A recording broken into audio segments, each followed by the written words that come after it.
hihina at ang mga napapagod. Kahit ang mga kabataan ay napapagod, nalulupaypay at nabubuhay. Ngunit ang mga nagtitiwala sa Panginoon ay muli magkakaroon ng lakas. Lilipad sila na gaya ng isang agila. Tumakbo man sila ay hindi mapapagod. Tumakad man sila ay hindi manghihina. Purihin ang Diyos. Hallelujah. Purihin ang Diyos na mga nagtitiwala sa Kanya. May nakikinig ba? Thank you. Tama.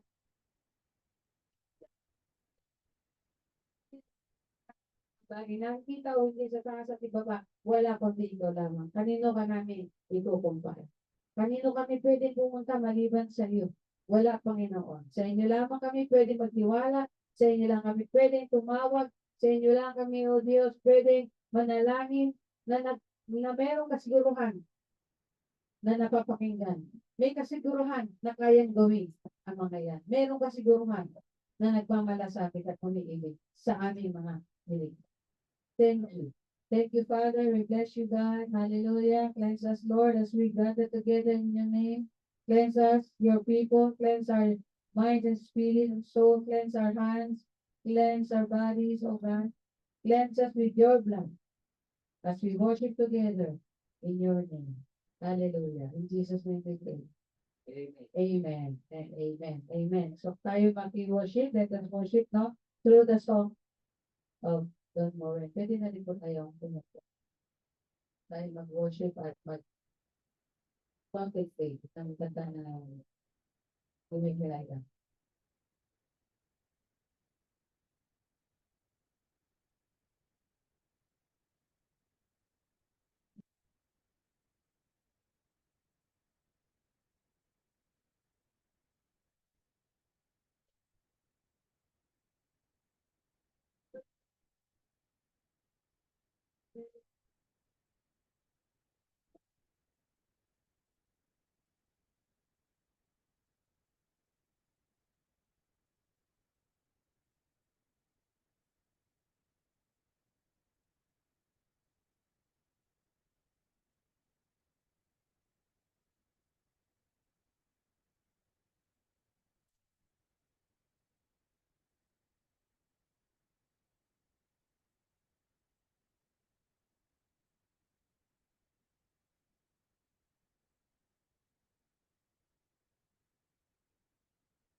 Praise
Yeah.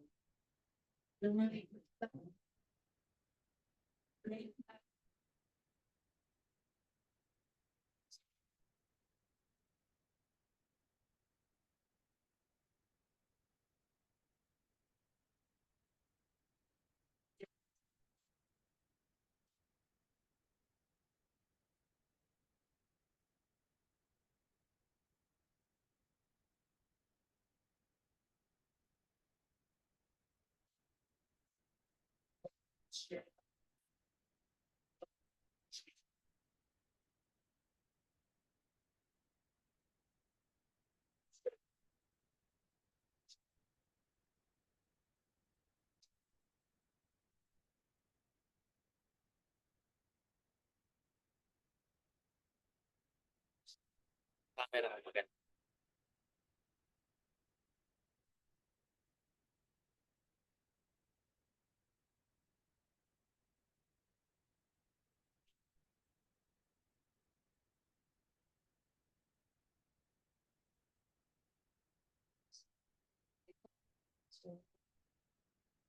Basahin naman natin ang unang Timoteo.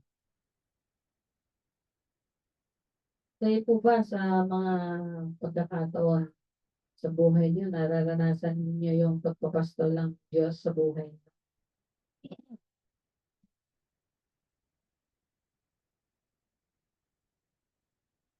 Sahin lang natin yung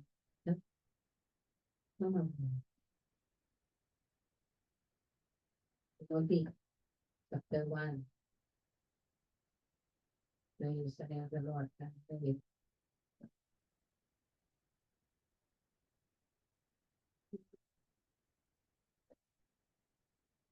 Timothy 1, chapter 1. Mula kay Pablo na apostol ni Cristo Jesus, ayon sa utos ng Diyos na ating tagapagligtas, at ni Cristo Jesus na ating pag-asa.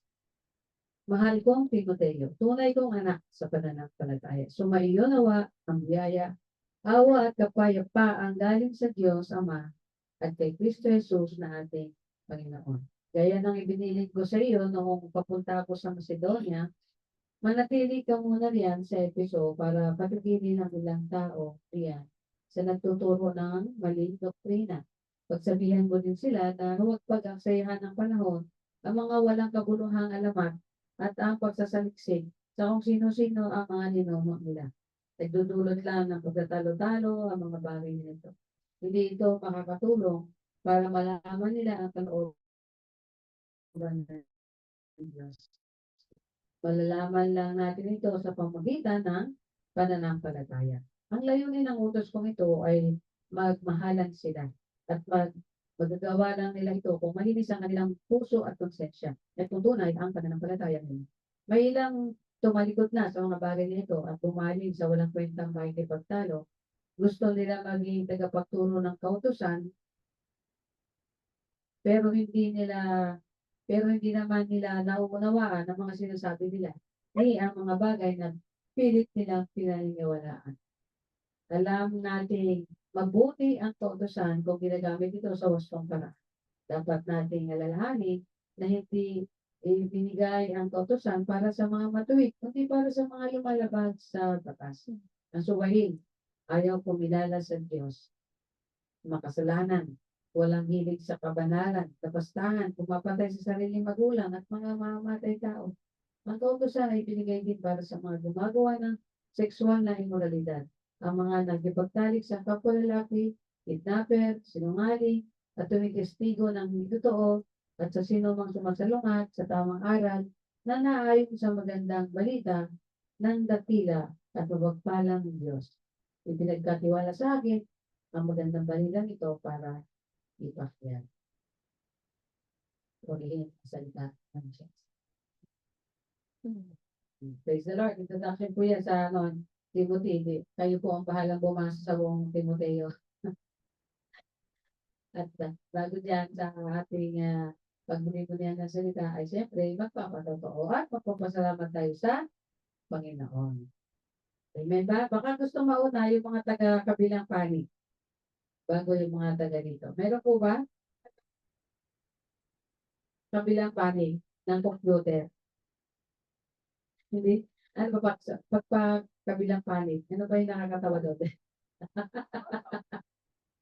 Natawa natawa si Bena, eh, kabilang panig. Natawa ako dahil tumawa ka kahit nasupan ko na baka nahubulog na ako sa IQ ko, eh.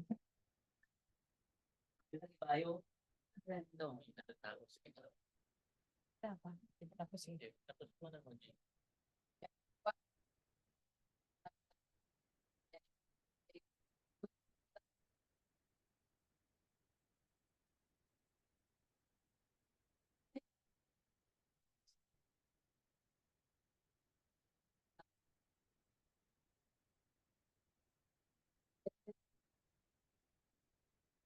Si ano Mayaba, yung ating kaibigan na si Joey at pinsan nila at pamangkin ni Dodol.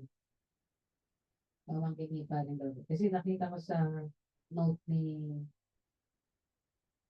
ano, Marjorie na babay kay Joey. Ay, Kuya Joey. So, ibig sabihin siya yun, ha? Hindi tayo nagkamali. Baka mamaya kasi nag-announce tayo. Pero anyway, kung sino man, eh, siyempre, tayo makiparamay at manalangin sa comfort ng family. Dahil kung yun, bata pa yun, no?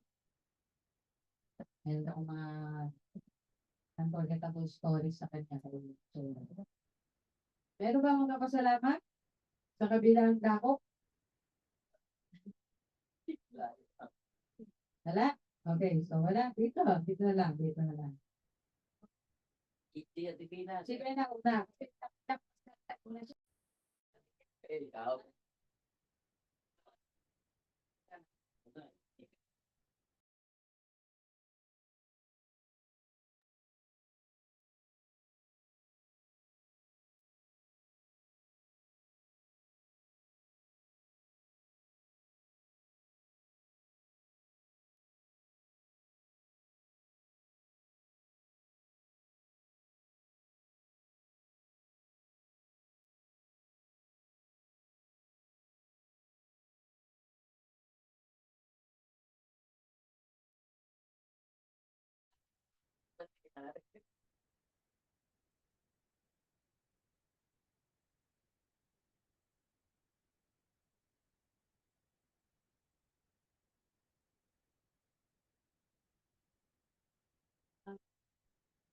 Magandang umaga po mga kapatid. Nagpapasalamat lang po ako sa Panginoon kasi ah nakauwi din ako maayos dito at lagi din nakaka-attend dito kasi malapit lang. Kasi doon sa sa Saudi, tuwing Friday talaga may ano din kami doon gawain. Kaya salamat sa Panginoon. Pagdating ko naman dito, eh, nakaka-attend din po. Ah, salamat din sa aking sa mga anak ko dito, naman, pamilya pa, okay naman. Okay. Pagdating ko dito, eh, Yan ka ba katagal ba yung nakauwi ulit? yung, ah, 7 taon di ako nakaka-uwi dito sa Pinas. Kaya salamat talaga sa Panginoon at natuloy din ako na nakauwi dito. Ay, yun na talaga ang ano kasi yung mama ko pinagawa yung ano namin siya, kaya nakabakasyon ako. Pero kung hindi na pinagawa yun, hindi pa rin ako makabakasyon kasi wala nang tao. Kaya, salamat. Yun, ito na talaga ang ano ko makaka-uwi ako sa Pilipinas. Makita ko ang pamilya ko. Kaya salamat sa Panginoon at nakarating akong mga ayos nito. Amen. Lord, thank you, Lord. This.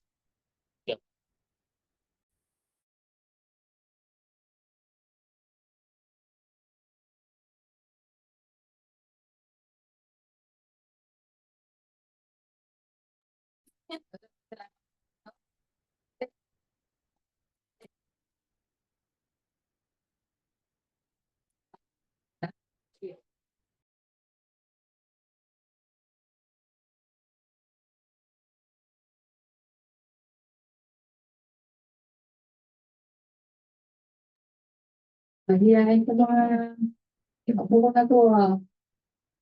Dalawa na sa kay Lola. Ay, kapatid. May bigil eh. Oh, meron pa ako kasalamat sa Diyos. Ganun pa. Na. Ano, ulat. Ako na dito. Meditation ba? Colossians 3:2. Sabi niya, set your minds on the things above and not on the things on earth. Basta ang isip niya lang sa makalangit. Kasi pagka ang isip at mata niyo ay nakaset sa mundo, puro frustration, puro wish ko lang. Di ba? Wow, lahat na tayo doon. Kasi lang nasa 60s na ako, di ba? Habit na tayo doon. Later on, pagka nagkaroon, nakikita ko mga pastor ngayon na nagtatandaan. Um, Kaya yun ang prayer natin. Kailangan may mga matapata na mag-pastor naman. Kaya mga 26 pataas. Kasi sa denomination natin, hindi in-ordain ang 26 at pababa. In-ordain lang pero pwede siya magka-license to preach. Yeah, license. Pero yung ordained dito na, kailangan medyo mature. Eh, pag dumating na ng mga 70, 78, alala ko yung kapatid eh. Nung kita niya na tumama siya sa gawain, ano ba daw yun? Gawain na namin eh, matatanda.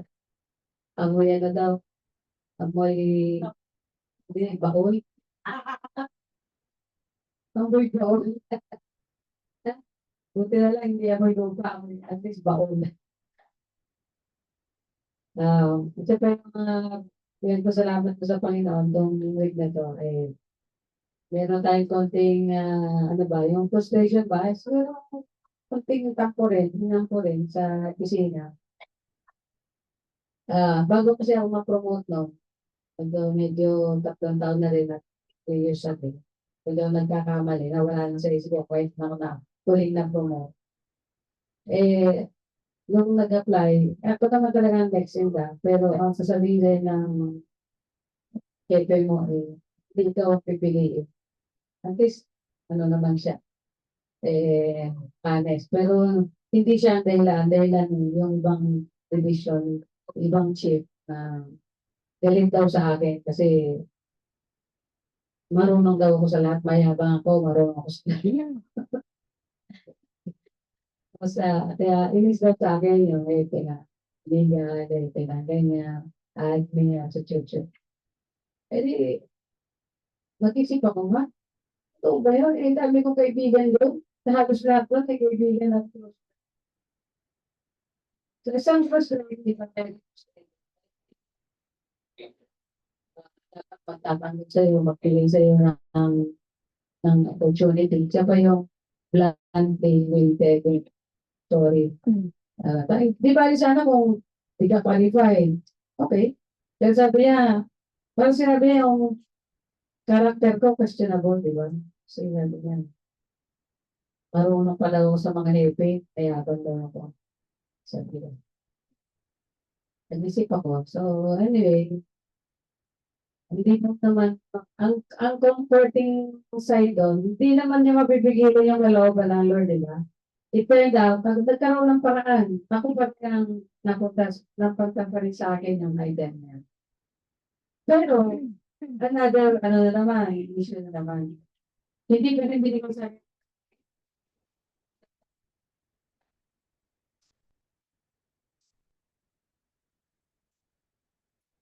Okay siya naman. Tama daw.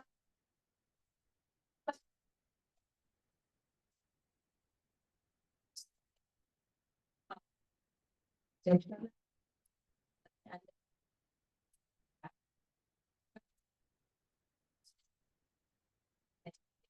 Check siya.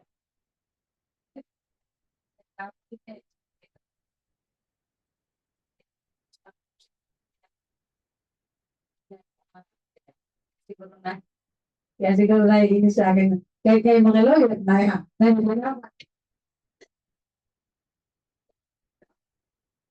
ano, yung, so, sumubok din siya. Tawag niya, sinabi sa ibang namin. Saka siyempre, marami ang blender. Kami yung blender, from movie. Eh, madami. Pag pumutok yung mga blenders, mahirap naman. Boots lang pa kami. So, anyway, binigay naman sa amin, assistant chief, division chief, assistant division chief. So, talagang ayaw bigay sa akin. Di ba? Sabi ko, siguro inisip ko, ako kasi ako ang dati akong Vietnam Union namin. At yung director namin ngayon, yung number one, na dating kalaban namin ng asosasyon ng yun, employees yun. Kaya siguro meron kami may blood pa siya ng sa akin kahit na paano, kahit close kami sa mata, sa tingin.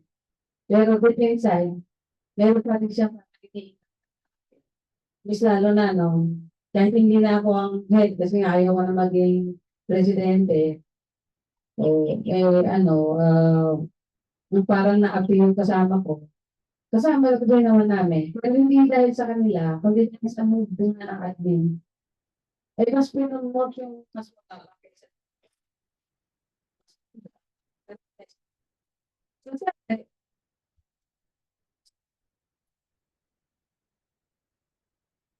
from myself. Pero may pagkainapil na iba. Parang sabi ko, siyempre,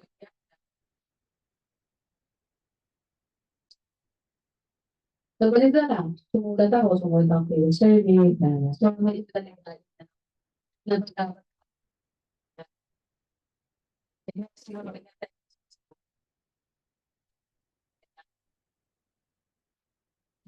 Things. So anyway, dahil nag-retire na yung pinaka-chief namin at yung aming assistant ang siya ginawang chief, ay siyempre wala silang choice. Wala nga naman harap niya. Okay, ano lang, ang ano,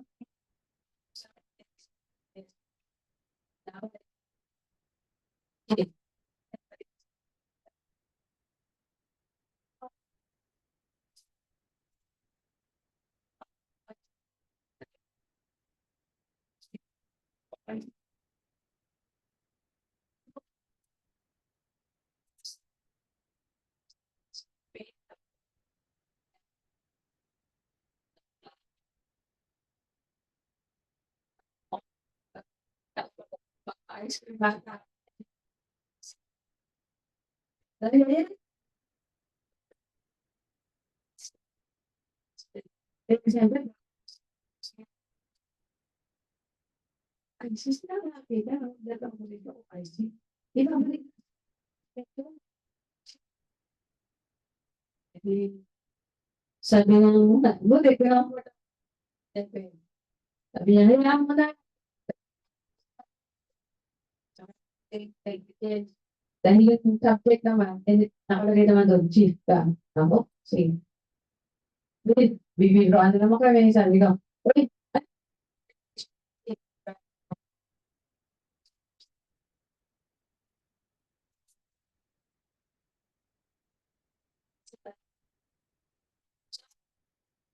nung naman, finance, hindi ko sabi. Sabi ko, meron akong magbibigay siya. Ah, mas maganda mo yun. 800, okay na rin. Sabi, dagdag din niya, pang bayad din sa loan. 800, okay, okay. So, after, loan kasi. So,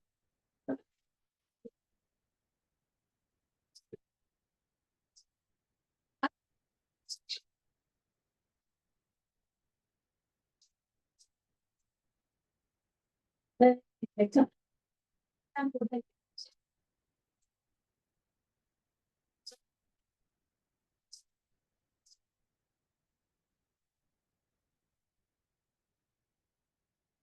kung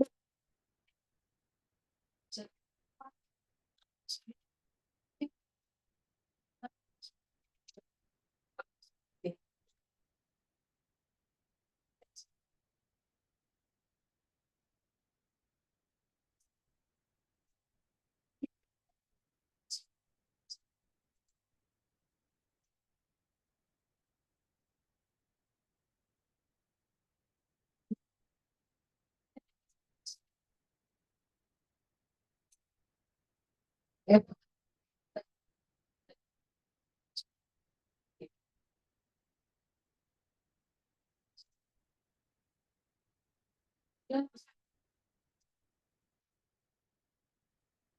Matang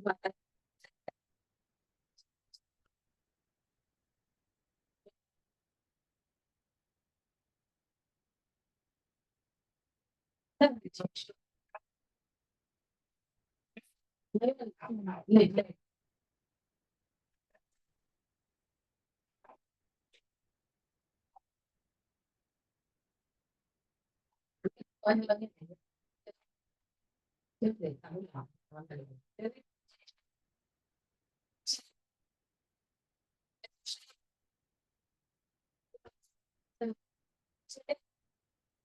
Anyway, alam mo ba, these people are mistreated. Nung ano, tawag-tawag sa akin isang kliyente na tinutulungan ko, nagbigay ng pasalamat sa akin. So, sobra ko sa hinampok. Tapos after, kinabukasan, meron na naman nagpasalamat sa akin. Tagal na masabi. Kaya sabi ko lang na, yan, minamalas ako ngayon. Siguro, siswerte ako big time. Ah, sabi, di pa ice cream na po kayo mga. Kinabukasan nga yun. Yun ang meron tayong magkasunod na tesis. Kaya praise the Lord. Hallelujah. Kaya, kasi, iba talaga ang Panginoon, no? Kaya manahimik ka lang. Manahimik ka lang. Pagka medyo naghihinang po ka sa may loob mo. Manahimik ka lang. Mag-thank you Lord ka lang. Ay, thank you Lord. Kung wala ka dyan, ama, nako, di ba? Ang nalang isip mo. Parang what to isip mo. Parang gusto mo wala. Anyway, yun lang ang ating patutuon. Pasalamat. Meron pa ba? At ano to, one man band na naman tayo. No? Nandiyan yung darling ko. No? Kuya na. Darling.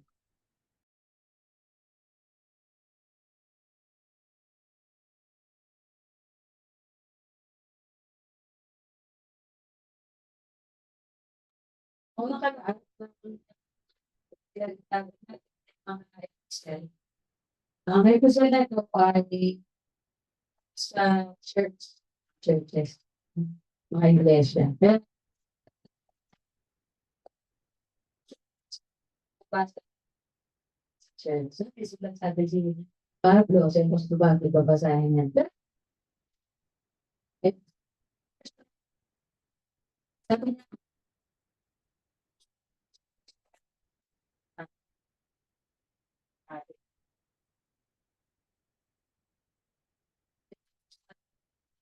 kay Timothy. Ano ba to? At susunod din, may mga personal eh. So makita natin ito pagka tinignan mo si Paul, isang apostle and discipler. Ano talaga siya yung nag-copy sa life and ministry ni Jesus. Nag-bring siya ng mga potential leaders, tapos tinitrain niya ito. Sinasama niya ito, tapos tinitrain niya, tapos ina-assign niya. Itong si Timothy, so kanyang second missionary journey, nakita niya to. Anak to ni Eunice. Si Eunice ay isang Jew or Jewish. Ang tatay niya ay Greek. So, kumbaga sa isang Kristiyano, Catholic and born again, parang gano'n. Siya Jewish and Greek ang kanyang blood. Pero, believer na siya nung makita siya ni Paul. At sinama na siya ni Paul. At sa matapos yung siguro yung second missionary journey. Tapos, nung na-train siya, pinabalik siya sa Efeso, siya yung nag-leader nila to. So, sa pag-leader niya, sinulatan siya ni. So, nakita natin na, kasi, Paul nag-function sa kanya bilang leader na inappoint. At saka hindi siya basta-basta rin na sabi nga youth pa siya eh, kung totoo siya eh. Baka ilang years pa lang siyang natuturuan At saka dahil hindi naman siya talaga lahing Jewish, hindi siya masyado acquainted sa Torah or doon sa scriptures. So, mahirap din kasi pag hindi ka acquainted sa Bible, tapos bigla ka na lang gawing Bible study leader na ituturo mo. Pero sa time na nung sabi ko, dinasign nila ako na leader doon sa choir. Ginawa niya akong leader. Hindi sa pagkanta, leader sa pagturo ng handle ng Bible study. So sabi ko doon sa akin, buti na lang may discipler ako. Meron akong nagtuturo sa akin. Sabi niya, kung ano lang yung alam mo, yun lang, doon ka lang mag-stick. Pagka mayroon siyang tanong na hindi mo alam, sabi mo, okay, next time, we will consider yan sa pag-aaralan mo pa yan. Para na mag-topic. So, ang mahalaga yung, kung ano yung topic mo, doon ka lang mag-consider yun, at yun ang naituro ko sa iyo, yun lang naituro ko sa inyo. So, nakakita niya yung pagpasa sa discipleship. It can be possible, kahit na hindi ka pa masyadong well-acquainted sa Bible. Kasi hindi mo kahit nga sinong pinakamatandang pastor, master na ba talaga ang teaching at lahat ng doctrines ng Bible? Hindi ganoon, di ba? Wala siyang yung tinatawag na expert. Although competent siya. Pero yung expert ka, perfect mo na, hindi pa rin. Kahit nga ako, nalilimutan ko pa rin. Dati ko na itinuro. Sabi ko, parang naturo ko na yan. Kaya isipin ko na. So dahil tao lang tayo, di ba? Ang mahalaga, sa isang nagli-leader, merong nagpa-father. Yan. Meron nagtuturo. Kayo, bilang kung gusto niyo talaga magpagamit sa Panginoon, pwede naman kayong mag-consult sa akin. Ako naman ang pwede mag-father and mother sa inyo tungkol sa mga spiritual things. Diba? Unless na wala talaga tayong interest, hayaan mo na lang siya dyan, hayaan mo na lang yung siya dyan, ako na lang, hayaan ko na lang yung sarili ko dito. Parang gano'n na. So, makita natin dito sa pagtakbo ng mga pinag-aaralan natin dito ay yung purpose talaga ng gospel. Si Jesus from apostles, tapos yung apostles from the secondary apostles. Isa si Pablo sa secondary apostle at it turned out na siya pa yung talagang nakakuha o nakasalo ng talagang konsepto ng ginawa ni Jesus, no? Ng pagtuturo, pag-evangelize, pag-preach, pagkatapos pagkukuha ng mga tao para sa pagturuan, alagaan, palaguin, palakasin, ganyan, maging leader. Tapos sinend niya yung mga apostle. Tapos pag send ng mga apostle, sila din, nakakuha din sila ng mga pwede nilang isend.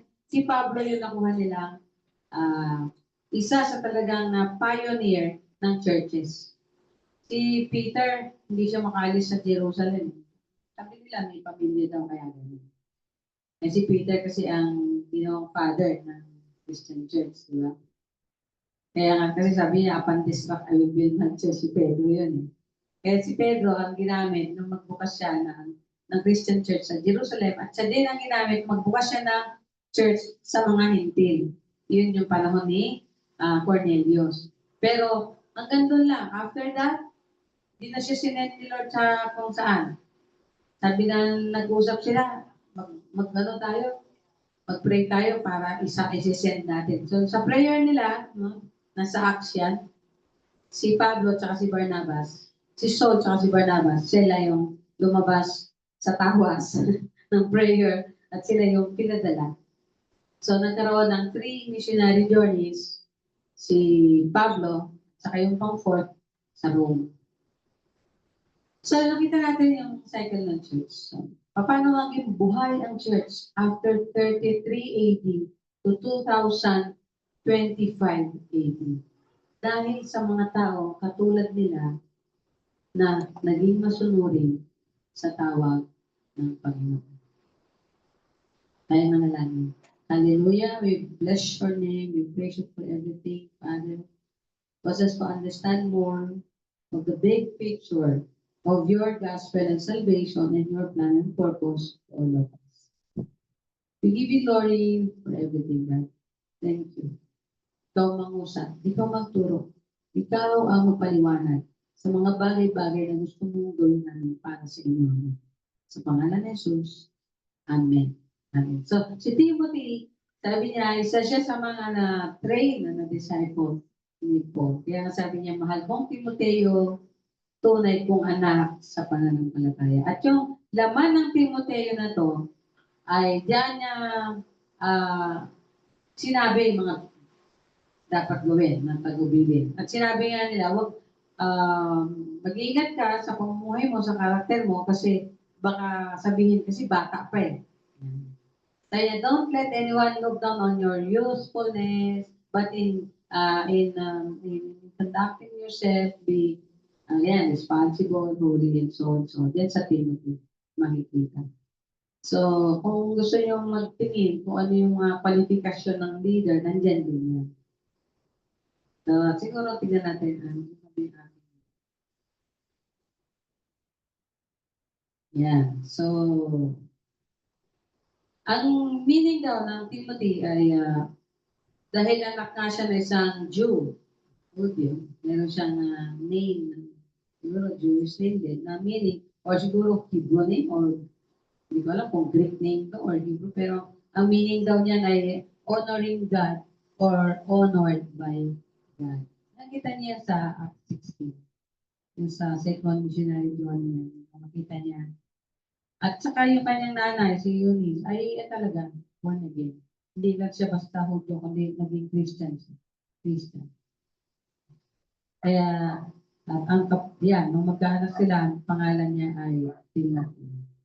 So sa Timothy na yan, siyempre, pinapakilala pa din kung sino ang Diyos. Kasi, ina-address pa din yan yung mga wrong doctrines. Ang number one na wrong doctrines na challenge sa mga first Christians nung araw, kahit siguro sa ngayon, ay yung paano nagkaroon ng tunay na kaligtasan ng isang tao. Kaya minsan, naki-question din nila kung sino si Jesus. Kaya, ang mahalaga dyan, malalaman mo kung sino si Jesus. So, siguro, unahin na rin natin. Number 1, sa chapter 2, verse 5. No? Diyan talaga number 1 nagkakatalo hanggang sa panahon ngayon. Siguro alam niyo na kung may ibig sabihin. Chapter 2, verse 5. Ang sabi dito, sapagkat iisa lang ang Diyos at iisa lang ang tagapamagitan sa Diyos at sa mga tao. Ito ay walang iba kundi ang taong si Kristo Jesus. So ito yung isang doktrina na pinanghawakan ng ating kababayan na kaya sinasabi niya si Jesus tao lang. Eh siyempre, pagkababasahin mo, ito lang, 1 Timothy 2:5, sasabihin mo, tao lang talaga si Jesus. According to this. Kasi tao lang eh. Sabi niya, ang taong si Jesus. Ba't sinasabi niyo Diyos?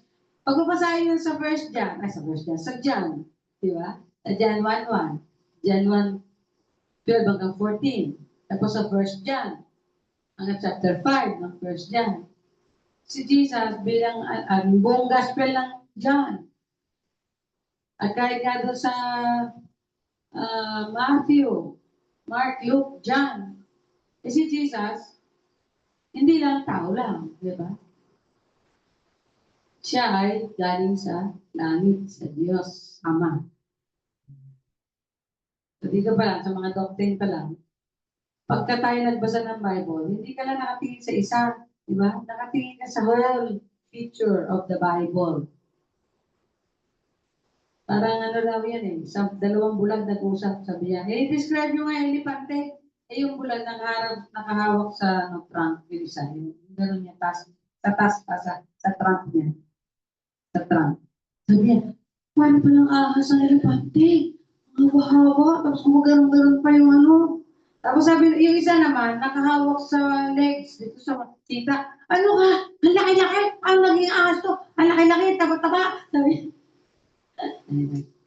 nakita niyo, kasi hindi nakikita yung buong perspective. Pag tinignan mo ang Diyos, ang Panginoong Jesus, pag tinignan mo ang Biblia, binasa mo, you look at it as a whole. Kaya to, buo dapat. Kaya pag sinabi, oo nga, no, tama yung iglesia. Pag dito ka nagbasa sa Timothy, pag doon ka naman nagbasa sa ibang verse, tama naman yung mga born again, di ba? Pag naman nagbasa ka sa ibang verse, ito nga lang, meron na sabi, iisa ang Diyos. O, di, sasabihin mo, tama yung mga oneness, kasi isa lang daw ang Diyos, oneness. Pag naman sila, sabi ng mga born again na, mag-bautismo kayo sa pangalan lang ng Ama, ng Anak, at ng Banal na Espiritu. Ay, tatlo nga pala, tama nga pala yung mga born again, tama. Pag hindi ka titingin sa buong perspective, kaya pag leader ka, anong kabilin-bilian ni Pablo? Sabihan, tama mo yung mga maling doktrina. Kaya kayo mismo, you must know what you believe. Alam mo dapat kung ano pinaniniwalaan mo. Kasi kung ikaw mismo, malilito ka pag may nagsabi sa'yo, ay, oo nga no, ganun nga ba yun? Naalala ko yung ating elder ng Lord of Glory. Nakilala niya ang talagang PA pala ng ni Pastor Tuguloy. Fit ang buo niya. Kaya nadala siya doon. Makita niya yung laawak ng kingdom. At namangha siya. At sabi niya, ito talaga ang kinakasihan ng Diyos. Ito talaga pinagpapala ng Diyos. Ha? Ito talaga. Kaya sabi niya sa akin, pupunta siya sa DNR. Sabi niya, Sister David, sabi niya, tawag niya pa. Sister David, hindi sumama ka sa akin doon. Yun talagang pinagpala ng Diyos. Sabi niya, ha? Sabi niya, ano naman ang katuruan? Ganito. Ikaw siya yung anak. Naniniwala ka ba na siya yung appointed son? Lahat naman tayo, di ba, anak? Pero ang isa lang talagang anak, si Jesus. Sabi hindi siya nga yung kapalit ni Jesus na si Jesus umakyat sa langit. Kaya pagka nag-quote ng verse si Pastor Nibuloy, ako ang daan, siya na talaga. Hindi niya sinasabi, sinisimulan niya yung, ang sabi ni Jesus, ako ang daan. Hindi. Doon lang siya, inalis niya yung, ang sabi ni Jesus, inalis niya yung, binura niya yun. I-claim niya yun, ako ang daan. Ang daan. Ang katotohanan. At ang buhay. Di ba napatawa ko si Bena? Amen. Praise the Lord. So, no Jesus, no God. Sabi dito, sabi niya, mabuti ito at nakalulugod sa Diyos na ating tagapagligtas. Nais niyang maligtas ang lahat ng tao at malaman ang katotohanan. Know the truth by knowing God through the Bible. Siguro naman, nagbabasa kayo nabasa niyo na yung Genesis to Revelation? Nabasa niyo na ba, kapatid? Yung mga hindi pa, kamusta naman? Saan na po lang binabasa natin? Every morning po, pag gising niyo sa umaga, mag-worship na kayo. Magkanta, ulit na kayo, tapos magbasa na kayo. Tapos hanggang sa tuloy-tuloy yan, sa matapos niya. Pagkatapos niya sa Revelation, basahin niyo ulit from Genesis. Kasi iba-iba po yung mga na ibibigay sa atin ng mga rema dyan, yung mga nag-i-speak ang Lord sa atin sa magitan ng mga iba't ibang kaparaanan. Minsan sa isang verse, nang-usap siya sa magitan ng isang prince. Nung sumunod na basa mo na ulit doon na sa ibang kalahati na ng sentence, doon naman nagkaroon ng emphasis na nagkaroon ng rema sa'yo o nagkaroon ng word sa'yo ang Lord. Iba-iba. Ako sa parang dati ko na ito nadadana, pero ngayon nag-speak ang Lord sa akin tungkol dito. Ganun talaga, nag-i-speak talaga ang Lord sa iba't ibang sitwasyon. At pare-pareho ang word, pareho ang pero iba-iba yung rema, yung realization. Yung talagang para sa iyo. Ang mahalaga, meron kang relasyon sa Diyos. Connection and relationship. Kaya I cannot do that for you. Lagi ko bang sabihin, Lord, ano ba gusto mo sabihin kayo? At ako na lang magsasabi. Hindi, I cannot do that for you. You inquire God. Kayo mag-inquire sa Diyos. Sa buhay niyo. Although, gumagamit ang Panginoon ng tao, pero hindi lang gano'n. Mas talagang tama kayo mismo kasi yun ang gusto ng Panginoon. Magkaroon kayo ng sariling ugnayan. Magkaroon kayo ng fellowship at ma-enhance yung relationship. Alala ko yung answer ko. Pag tuwing mag-isimba ako, pamangkin, pagdasal mo na lang ako ipagsimba mo na lang ako. Tito, Pag sinabi niyo ba na pag pupunta na kayo sa kabilang buhay, ako na rin lang muna. Ako na rin para sa inyo. Hindi ko magagawa yun. That I cannot do. Kaya sabi ko, kaya magdasal din kayo, manalangin din kayo. Yung misis niya, tinuruan ko si tita ko. Kaya nung nasa deathbed niya, ako pa rin lagi naalala niya. Gusto niya, ipag-pray ko siya. Sabi niya, papuntahin mo nga dito si ate mo, sabi niya sa mga anak niya. Sabi niya, tila, nahanap ka ni mami.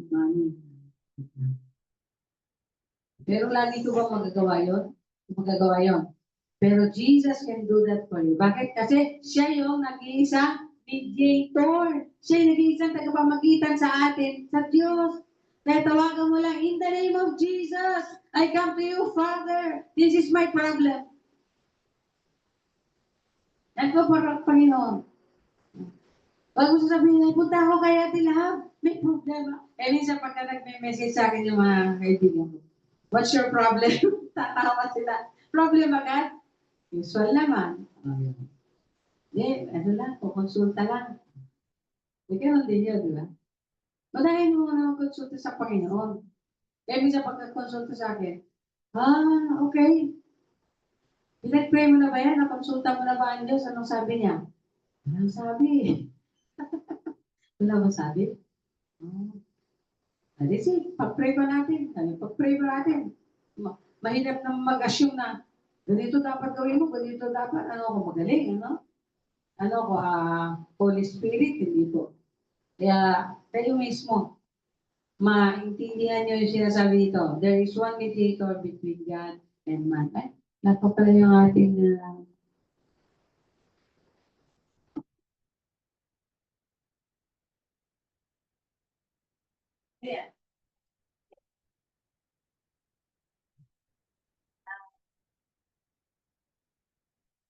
at ang sumunod ay alam na natin to, lagi na natin sinasabi, ito yung parang pinaka-tema dun sa buong Timothy.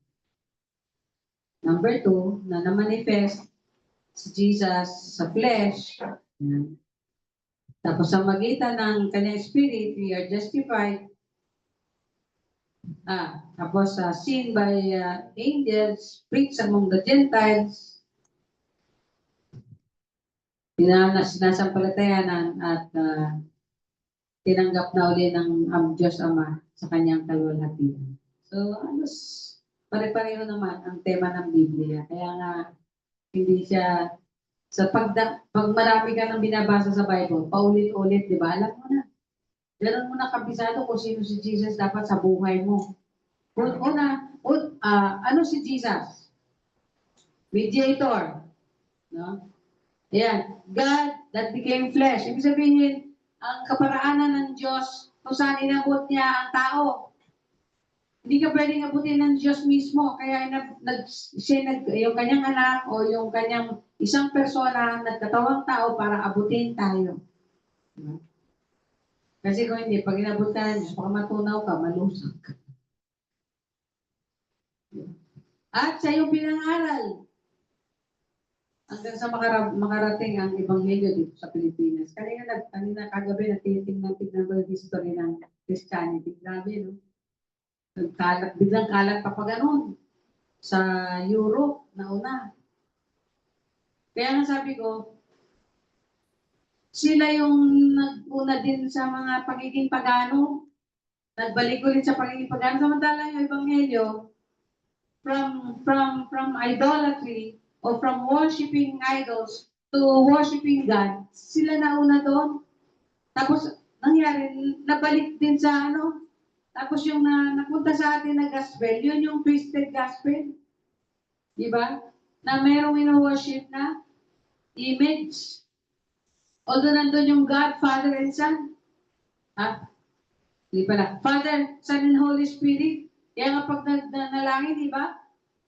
Sa ngalan ng Ama ng Anak ng Malang ng Espiritu, galawa na langin. Tapos pero twisted pa din.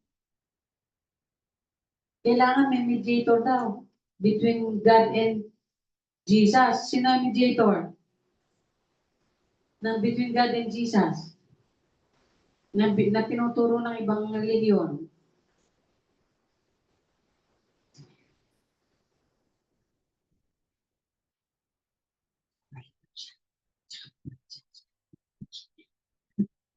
Kasi babae daw siya, mas malambot puso niya. At mas nakaka-lapit siya sa anak. Dahil siya yung nanay. Di ba? Kita mo yung mga pinapairal na logic na hindi naman itinuro sa Bible pero naiisip ng tao. Kasi ganun yung pinapares niya yung buhay ng tao dun sa Diyos. Kaya niya, di, mas magandang lumapit sa babae kasi malambot ang puso nun at saka mas nakakalapit siya sa anak. Hindi, yung anak na nga, yung paraan ng Diyos para makalapit sa tao. At siya yung ginawa tagapamagitan. Kaya hanggang ngayon, kaya ang term na nasa kanan siya ng Diyos, yung ibig sabihin, hanggang ngayon, bumubulong pa rin si Jesus para sa atin. Sa picture doon si Mary, wala na po picture doon si Mary. Ang God the Father nasa throne, at yung kabilang, yung throne na nasa kanan, si Jesus, the Lamb of God who was slain. Siya yung bumubulong, damit dito. At ang nagpaparating sa kanya, yung Holy Spirit. O, di ba? Nasaan doon? Yung ibang dito, wala na po. Ang intercessor po si Jesus at ang Holy Spirit. Intercessor. So, yan po yung mga turo sa Timothy. Yan yung dapat i-correct. Kasi Timothy, sabi niya, huwag kang mag-alala sa kabataan mo.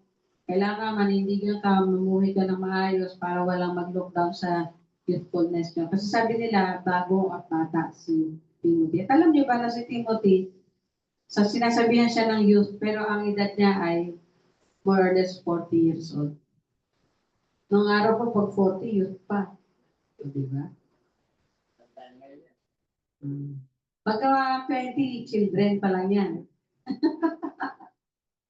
Pag 40, youth pa eh. Children, youth. Tapos adult. Yung 40 to 6, 40 to 80, adult siguro yun. Pero si Moses, nakatapos ng pag-aaral nung siya ay maging 20 years old. Tapos, hindi. 20. Tapos sa wilderness. Tapos doon nung mahiwalay siya sa Egypt, 40 years old na siya. 40. Nung tinawag siya ng Diyos,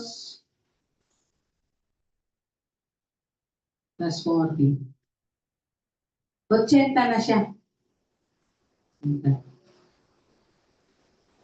Ginamit siya ng Diyos sa wilderness, plus 40, 120. Kaya namatay siya ng 120. So, ibig sabihin pala, hindi pala, nandun siya sa Egypt hanggang 40, tapos 40, napunta siya doon sa bahay ng biyanan niya, another 40, 80. Tinawag siya ng Diyos, 80 siya. Nung kinuha siya ng Diyos, after 40 years, 120 na siya. So, hindi masama kung gagamitin ka ng Lord ngayon. Wala ka pa 80.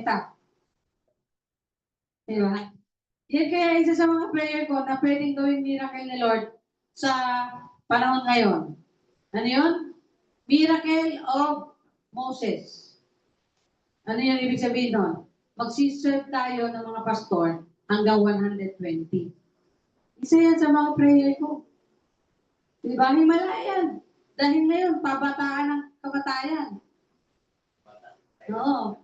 Ay sabi na ka-opisina ko noon kasi umabot din siya ng 80 mahigit eh. Pero nung magre-retire siya noon, sabi niya ngayon talaga pabataan ng kamatayan. Sabi niya. Pero nung umabot siya ng 80 mahigit, masaya na rin siya noon. Hindi na siya lugi noon, di ba? Kaya sabi ko, Lord, ito, sabi ko, di ba sabi ni Lord, do not look back, but look forward for the new things that God can do. Tignan mo yung mga bagong bagay na pwedeng gawin ng Diyos sa buhay natin ngayon. Sabi ko, bakit hindi pwedeng gawin natin ano to, prayer to. Lord, the miracle of Moses, the miracle of Sarah. Ano yung miracle ni Sarah? Nanganak siya kahit siya 90 years old, ay 80 years old, 55 bata, di ba? Pwede yan. Eh, dami pa naman mga pastora na walang anak. Naawa, sabi ko, bakit nag-asawa pa to? Wala namang anak, di ba? Kaya sabi ko, Lord, pwede bang isa to sa prayer ko? Sabi ko, Lord, kasi ang prayer ko noon, nung mag-pandemic, sabi ko, Lord, anong miracle ang pwede namin hilingin sa iyo para naman ang mga tao talagang ma-amaze sa iyo, maniwala sa iyo. Anong miracle? Alam mo, unti-unti, yan isa sa mga miracles na binigay sa akin. Yan yung unang-una, yung miracle of God. Miracle of Moses. Pangalawa, yung miracle of of Sarah. Pangatlo, yung miracle of creation. From dust, nagkaroon ng isang form na tao from dust. Parang clay ka lang, Pinawag ka lang ni Lord na clay. Silagyan ng mata mo. Tapos, buhay. Miracle of creation. Ano ba pwedeng i-recreate ni Lord sa harapan natin ngayon na pwede natin, wow, amazing, how awesome ang miracle ni Lord. Yun ang mga, so, isa ang tema ng Timothy ay source of spiritual strength, faith, and love.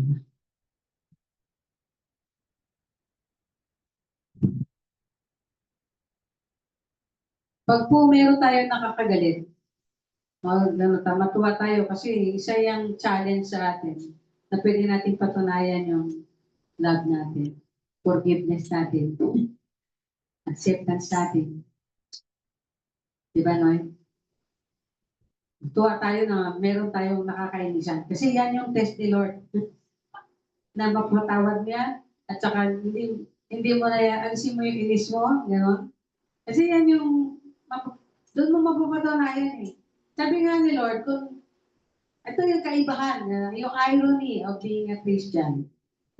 Yung tao na mabuti, at tinutulungan niya yung kapwa niya na nangangailangan, pero later on, kayang ibalik sa kanya yung itinulong. Pero sa Kristiyano, tulungan mo yung alam mo hindi kaya magbalik ng tulong sa iyo at pasalamat sa iyo. Kaya mo yun, di ba? Eh, minsan tayo sasabihin niya, ay, tinulungan ko na siya. Tama na yun. Wag tayo. Ano ba, Panginoon? Ay, tinulungan ko na minsan. Napagod na ako. Tulungan pa rin. Maasa pa rin. Although, minsan, iisipin natin, ano ba, nagpapakatanga, okay lang ba yun, nagpapakatanga ka lang? May mga reason. No? Kanya, tumigil ka ng pagtulong. Dahil gusto mo tulungan siya in other way. Di ba? Alam mo yun? Tulungan mo siya in other way. Hindi, kasi pagka tulong ka lang ng tulong, bigay ka lang ng bigay, hindi mo siya tinutulungan as a person. Pero pag tinanggihan mo siya at sinabi mo, ganito kasi yan. Kailangan matuto ka rin. Tulungan mo siya ng ibang bagay. Tulungan mo siya.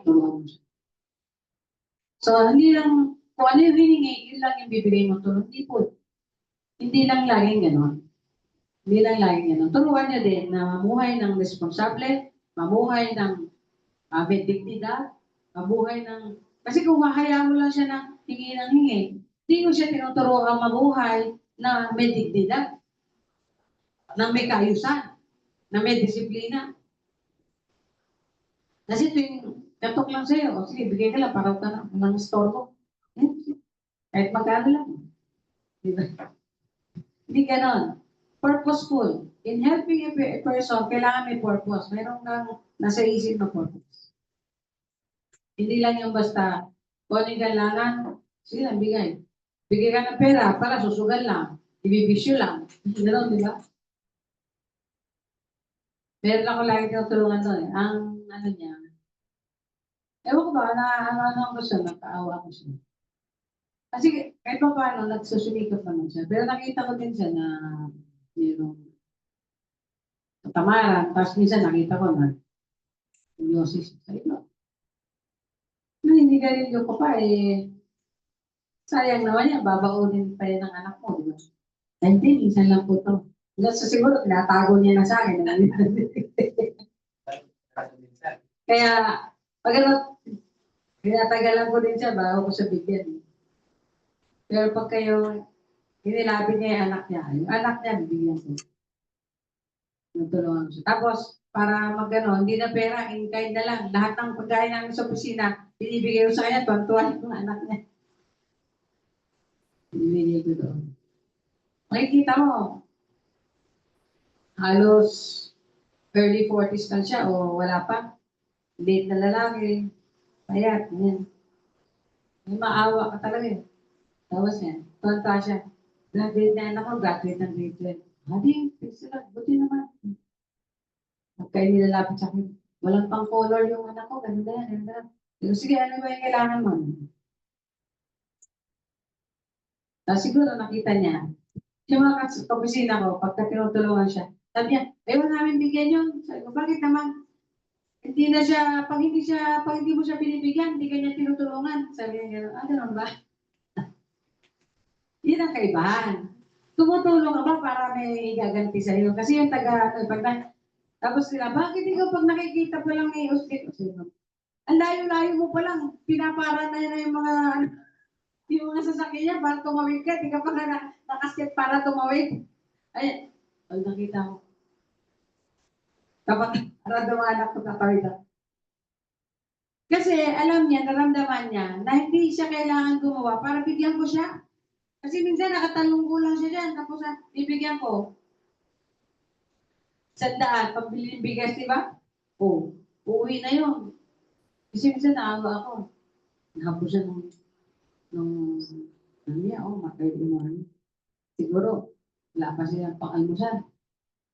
Pero siya, meron na siyang barya. Kasi nag-ano siya eh, call boy. Alam niyo yung call boy? Ay, lubang. Lubang. Oh my God, sabay, lubang. Tapos bibigyan siya, magkano? Dos. Parker, yan, Parker.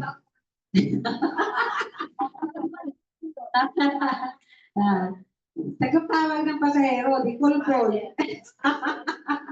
Barker talaga eh, kung tawagin eh. Anyway, di, magkaroon ka ng magkano ang bigas niya, di ba? Tapos anak niya is 4. Oo nga, ngayon. Praise the Lord, hallelujah. Pagpalain ang Pilipinas sa 20 bigas, sa 1 kilong bigas. Sabi ko, magang-maga, pupuntahan siya.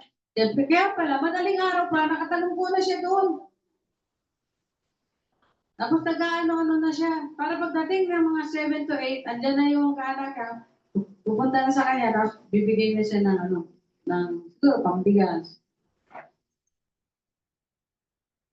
Kaya ano ko lang siya, tinitest ko din siya minsan eh.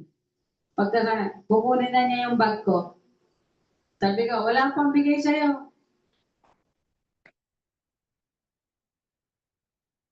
Siguro hindi siya naniniwala. Kukunin lang. Hindi siya tiwala na wala akong pera, pambigay. Wala pang bigay sa'yo. Kapit niya ako sa konsika.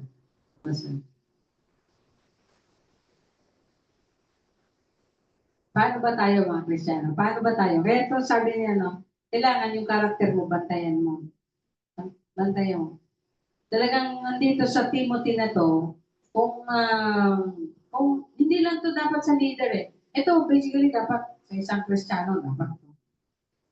Number 1, nandyan yung leadership manual para sa church organization. Tapos nandiyan din yung encouragement niya kay Paul. Sabi niya, huwag kang ma-discourage sa mga nangmamata sa'yo. Sino yung mga nangmamata sa atin? Kunyari, naalala ko, there was a time na nagbago pa lang ako sa ministry. Yung aming tinuturuan, di ba?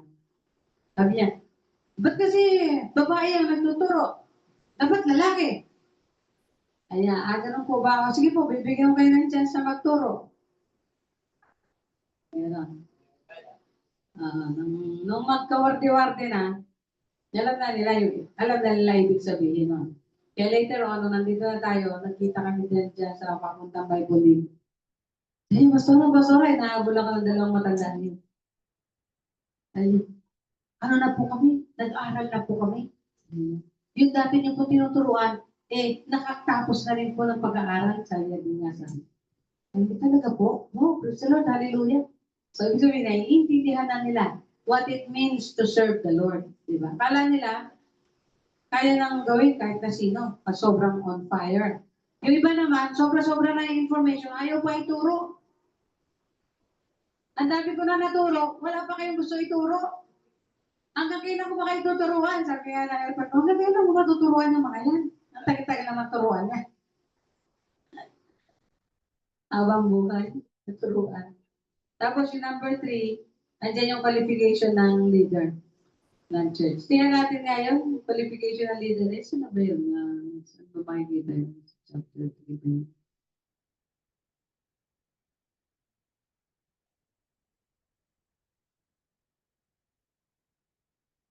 Chapter 3. Sabi dito, kailangan na ang namumuno ay walang kapintasan. May tao bang gano'n? Ibig sabihin, wala bang masabi din kahit pa paano na mahilig sa pera, ano pa ba? Yung may favoritism, ano pa ba? Although hindi natin talaga masasabi na perfect. Pero alam natin yung humility ng isang tao. Pag nagkamali, sorry, magbabago, magre-repent. Iisa asawa. Ibig sabihin, hindi pwedeng marami. Siyempre, isa. Hindi pwedeng marami. Ay, kung wala asawa, di wala, di mabuti. Sabi nga ni Pablo, kung tutuusin, gusto ko kayo maging katulad ko. Walang asawa. Para wala kayong gumugulo sa mga isip nyo pag naglingkod kayo kay Lord. Pero dahil, sabi niya, wala kayong mga control sa sarili nyo, magsipag-asawa na lang. Kaya mas mabuti ang may asawa kaysa matukso. Ang daming pari. Pero nagkakagusto naman. Hindi naman sila makalis sa pagpapari kasi wala sila ibang trabaho pupuntahan. Siyempre, ang gagawin, magdidihim. Pag nabisto, tanggal. Pero meron ako nakilala, pari talaga siya. Dahil nagkagusto siya, umalis siya sa pagpapari. Di ba? Marangal na tao. Pero alam mo ginawa sa kanya ng mga kamag-anak niya, tinakwil siya. Pero okay lang sa kanya. Bakit? At least marangal na desisyon yun. Na-inlove ako nagpakasal ako. O di nagkaanak kami, dami. 8 ata o 7. At yung apo niya, na ginawa pa niyang anak, naging kasama ko sa pisina at kaibigan ko. At sabi nga niya, ang lolo niya, na tatay niya, ay ganon ang story. Tapos, magaling na eskultor. At siya ang naglilo kay Peña Franchang Maria. Di ba? Catholic pa din. Catholic pa din. Pero at least yung sabihin, you do not have to live in lies. Yun na lang na. Maayos. Ano ba ang mga kailangan dito? Sabi dito, marunong magpigil sa sarili, marunong self-control. Pero ikaw, sabi nga natin, pag-aralan natin, pag ikaw ay puspos ang banal na espiritu, kinokontrol ang banal na espiritu, nakokontrol mo din yung sarili mo as you submit to the control and empowerment of that Holy Spirit. Natural yun. Kasi bago ka gumawa, konsulta ko muna sa Panginoon. At saka kaya makakatok ka ng Panginoon, kita, may mga sorry Lord, ba't ko ba naisip yun? Pwede naman yun. You do not have to be perfect. Kailangan lang, teachable. Marunong magpasya kung ano ang nararapat, kagalang-galang, bukas ang tahanan sa mga tao. Yan. Paano ba yung magbukas ng tahanan sa mga tao? Hospitality yun, hospitality.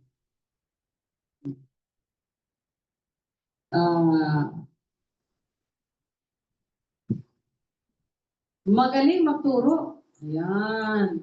Kaya siguro nahihirapan tayo ngayon na kumuha ng maglilid sa church kasi isa sa mga katangian, magaling magturo. Eh, di magaling, basta marunong magturo, okay na yun. So, magaling magturo. Hindi siya dapat lasenggo. Hindi marahas, kundi mahinahon. Hindi palaaway. Hindi mukhang pera. Hindi ka mukha ni Rizal. Ay, Rizal pa dapat. Kailangan ding mahusay siyang mamahala sa pamilya niya, iginagalang at sinusunod ng mga anak niya. Sapagkat kung hindi siya marunong mamahala sa sariling pamilya, paano siya makakapangasiwa ng maayos sa iglesia? Okay. Yan yung mga katangian. So siguro sasabihin niyo, ay Lord, ang layo ko. Pero gusto ko lang makapag-ngaral ng Ebanghelyo. Ma-share ko yung love mo na sinare mo sa akin. Ma-share ko yung salvation na na-share sa akin, na ini-enjoy ko ngayon. Yun lang, pwede na po yun. You can have it. As long as you want. As long as you want to be used by God. Hindi kailangan maging Timothy. Pwede maging Stephen. Sino si Stephen?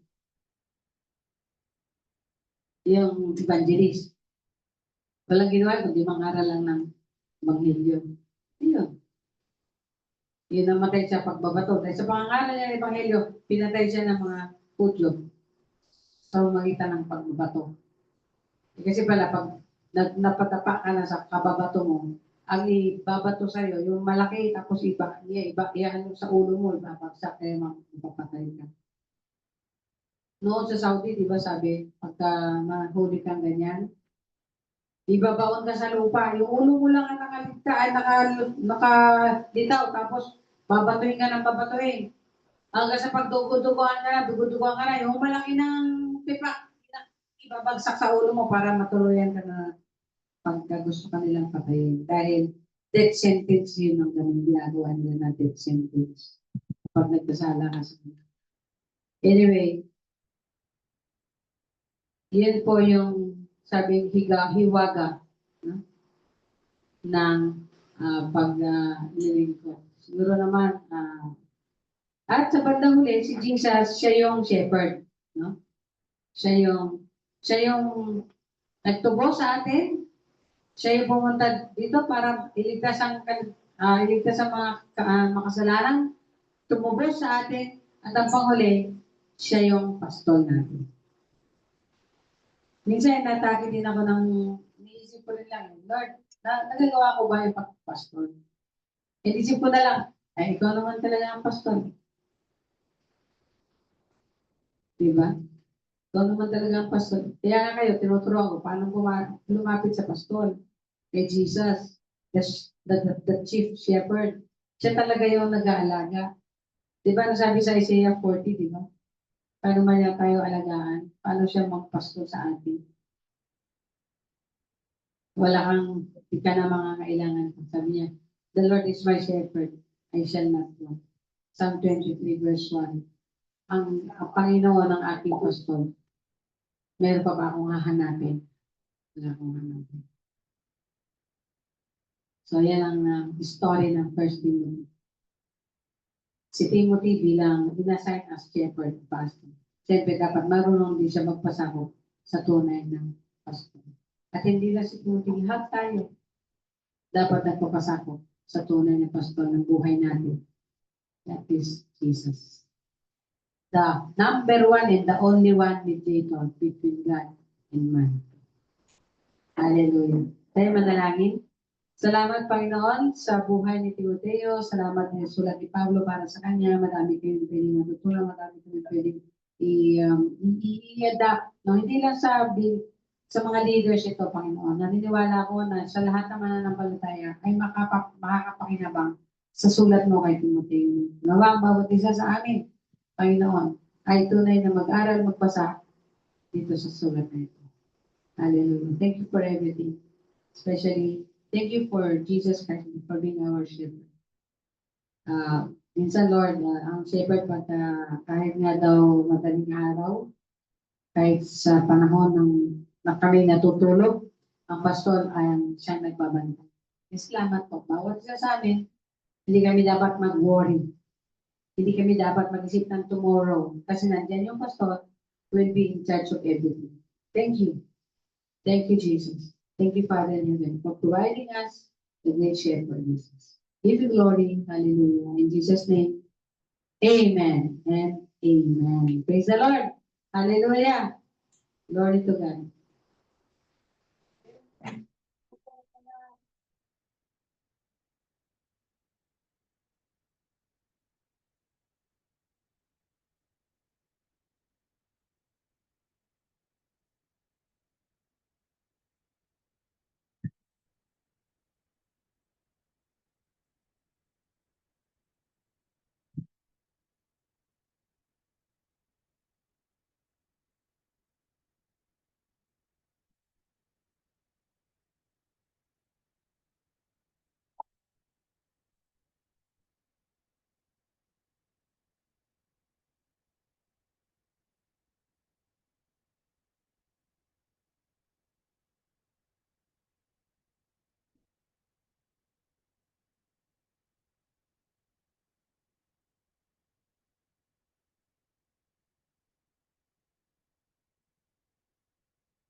Praise the Lord.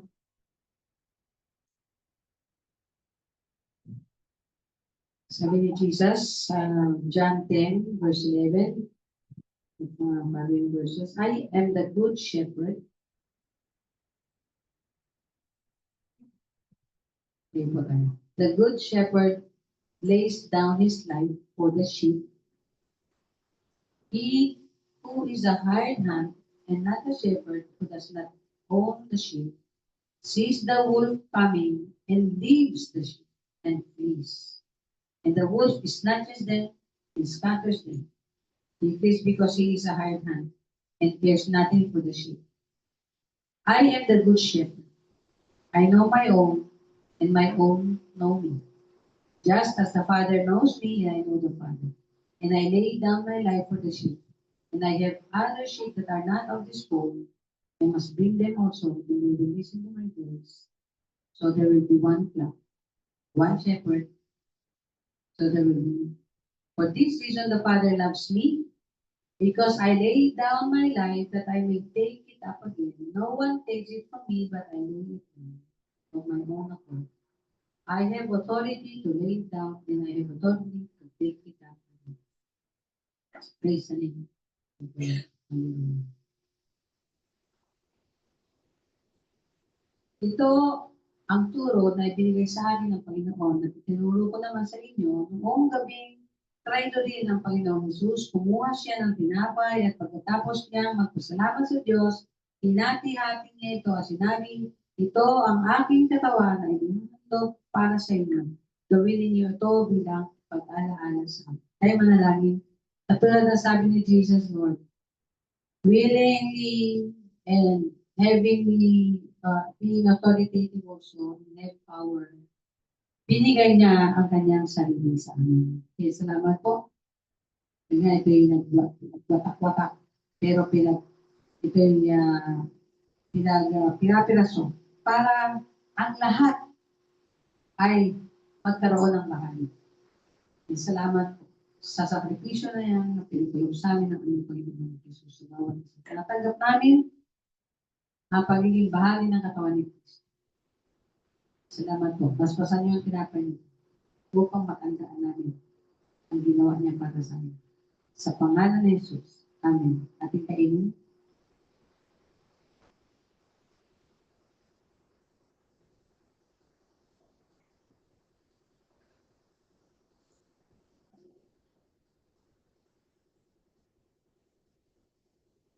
Kabahagi ba yung ating mga kasama sa Zoom? Pagkatapos nilang kumain, ganoon din ang ginawa niya sa inuming. Kinuha niya ito at sinabi, ang inuming ito ang bagong kasunduan na pinagtibay ng aming dugo. Tuwing iinumin ninyo ito, gawin ninyo bilang pag-alaala sa akin sapagkat tuwing kakain kayo ng tinapay at iinom ng saro na ito, pinapahayag ninyo ang kamatayan ng Panginoon hanggang sa kanyang pagbabalik. Ay manalangin. Mas basa niyo nga po, Panginoon, aming kinain at inumin ngayon bilang pagpapaalala sa amin na minsan at para sa lahat, kayo'y namatay para sa amin at ang iyong dugo, O Diyos, ang luminis at naglinis sa aming mga butit na luluwa, nagbura ng aming mga kasalanan, at higit sa lahat, nagpasok sa aming pagkipagtipan sa inyo. Salamat po. Purihin ka sa pangalan ng Jesus. Amen. Ating remain.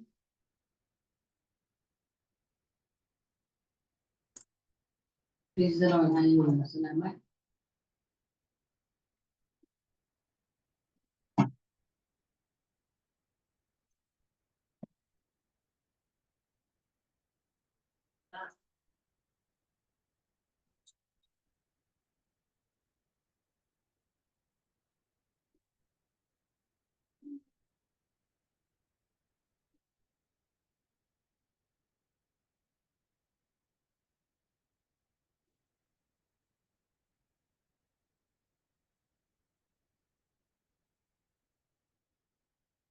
Ah, ito.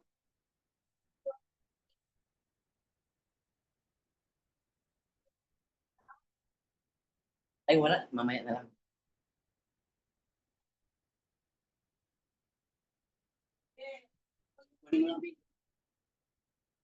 Purihin ng Diyos, maraming salamat sa ating pastor na magabay sa atin. Purihin ng Diyos tayo manalangin sa ating Panginoon. Ating pagbibigay na ikaw po. Purihin ng Diyos, maraming salamat po. Ikaw ang Diyos na ngayon ng iyong Panginoon sa umagang ito. Salamat sa salita mo, Panginoon, ang bigay sa amin ng kalakasan. Ama, salamat din. Patuloy niyo kami pinagpapalalan ng gusto, Panginoon, mga nakarinig, ito, bawat isa sa amin, pagpalain po. Salamat din sa ang pagbibigay po, Panginoon, na galing sa ating puso. Panginoon. Ito ay inhandog namin, aming sarili ng buhay para sa iyo, Panginoon. Hindi sa physical, hindi sa spiritual, Panginoon. Ibinagkaloob mo sa amin. Maraming salamat naman. Salamat sa nagtrabaho wala, Panginoon. Ikaw ang magabay, ikaw ang bigyan, ikaw din ang susuporta sa lahat ng mga. Pagpalain mo bawat kamay na may pag-ibig sa inyo, Panginoon. Salamat din, Panginoon. Maraming salamat po. Tanggapin mo ang aming pasasalamat at handog sa iyo na sa pangalan ni Jesus. Amen. Hallelujah.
ay tumayo para sa pastoral na panalangin. Meron po pa dapat pang idulog sa kanya at pwede niyong iwanan sa panalangin. Hallelujah. Glory to God. Glory to God. Father in heaven, thank you, Jesus. As the God, the Father of our shepherd, you hear us. You know us very well. Kilala mo kami, nadidinig mo kami, Ama. At higit sa lahat, sabi nga ng Isaiah, hindi maiksi ang kamay mo para hindi mo kami makabuti. Ganon kadakila, ganon ka makapangyarihan, at higit sa lahat, ganon ka mapagmahal at mapagmalasakit sa kanila. Thank you. Thank you, Lord. We praise you. Salamat po. Sa araw-araw nakita namin may himala. Hindi lang yun. You are always consistent with your faithfulness in taking care of your children. Hindi ka nagbabago. Salamat. Purihin ka. At kung dumadaan man ang bawat isa sa pangailangan, dumadaan man, Panginoon, ang bawat isa sa sakit, sa marang worries, o sabihin natin, minsan nag-iisip tungkol sa future, hindi lang sa financial needs, Lord, at physical needs, sa health, sa lahat ng aspeto ng buhay ng isang tao na nilalang mo. Thank you that you can and you are able, Lord. You are able to touch us, to reach for us, to help us, and to provide for us most of them. Thank you, Father. Ama, pinapalalain namin si Pastor Romel, kanyang pamilya, alam niyo po ang kanyang naging problema. At marami din ang mga lingkod mo, Pastor. At dumadaan ang Diyos sa mga matinding pangangailangan. Father, I just lift them up to you because you are the chief shepherd, Lord Jesus. You take care of your own shepherds. Sapagkat sila ang dinidelegadahan mo. You delegate your work unto us, O God. Kaya salamat. You take care of these shepherds, Lord, of your people. Salamat, Panginoon. Salamat sa healing. Salamat sa provision. Salamat sa comfort and assurance that thou art there never to leave us nor forsake us. Glory, glory. Hallelujah. Salamat sa mga estudyante. Salamat sa bawat mga nanay at tatay na tinutulungan mo. Sa bawat tao, Panginoon, naghahanap ng hanapbuhay, ng provision, ng way of life, na maayos sa lahat, Panginoon. You lead us, Lord. Sabi nga, bilang shepherd, you lead us, O God, to a green pasture. Hallelujah. Salamat. Thank you, Father. We give you, Lord. Salamat din sa patuloy niyong pagkilos sa aming bansa, sa patuloy pagkilos sa bawat iglesia, sa patuloy pagkilos sa bawat pamilya, at sa bawat nilalang na nilitang. Thank you, Lord. Thank you, Lord. You have your own way for all of us. Thank you for hearing us. Thank you for comforting us and strengthening us today and giving us such assurance, Lord, of your help, being our great shepherd. In Jesus' name we pray. Amen and amen. Praise the name of the Lord. Hallelujah. Taas natin kamay. O Diyos na dakila. Ang aming Ama at Ama ng aming Panginoon Jesus, na aming tagapagligtas, at sa banal na Espiritu na patuloy na tumutulong sa amin. Thank you for blessing us now and forevermore. Amen and amen. Praise the Lord. Hallelujah. At magandang tanghali po sa ating lahat. Picture taking. Doon tayo maharap pa. Doon tayo